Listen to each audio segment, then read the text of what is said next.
New Jersey's Governor Phil Murphy joins me now. There are more than 11,000 confirmed cases in that state. Governor Murphy, good morning. The president said Saturday he was considering an enforceable quarantine on New York, New Jersey, and Connecticut.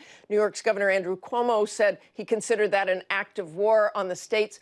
Trump has now said, after consulting with Cuomo and you and the governor of Connecticut, he will issue a strong advisory instead. What can you tell us about that consultation?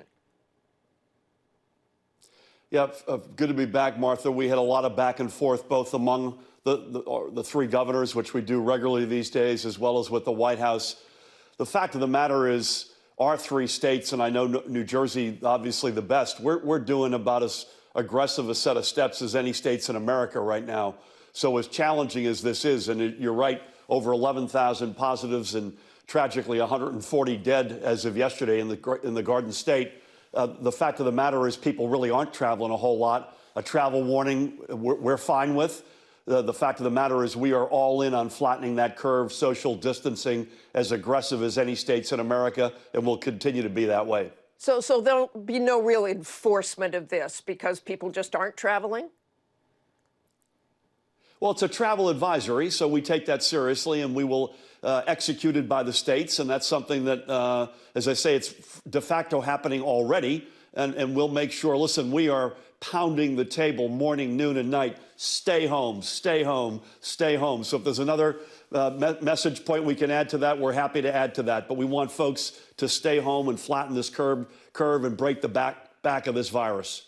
New Jersey has more than 8 times the number of confirmed cases now compared to when we spoke a week ago. And you've already issued, as you say, that stay-at-home order. So why wouldn't a quarantine like this be effective?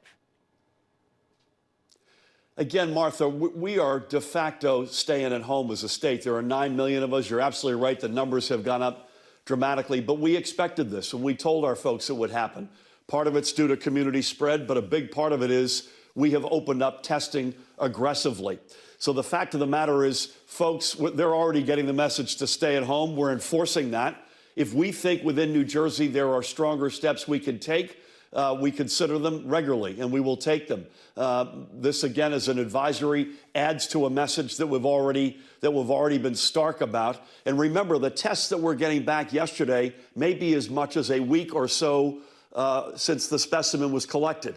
So we're not yet seeing the numbers from the most dramatic steps we've taken on social distancing. We probably won't see that for another week or so. And let's talk about the situation in your hospitals. Last week, you told me New Jersey was desperate for personal protective equipment, and the federal government had only given you a fraction of what you asked for. You've now received a shipment from the stockpile, including 120,000 N95 masks and 1,000 medical beds. Is that enough?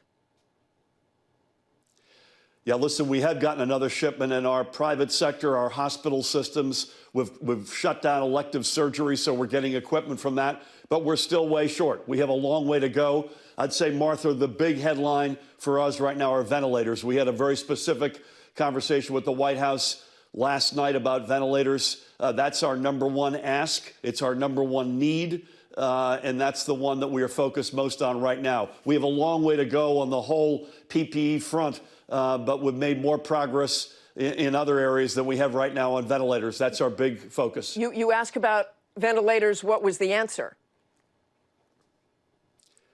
They're trying to work with us. And listen, we're trying to find common ground 24 hours a day, 7 days a week. And we had a very specific conversation about our ask and the potential to perhaps phase that in as they can deliver. We need them, though. There's no question about it. I sure do. Like so many others, Governor, we thank you for joining us again this morning.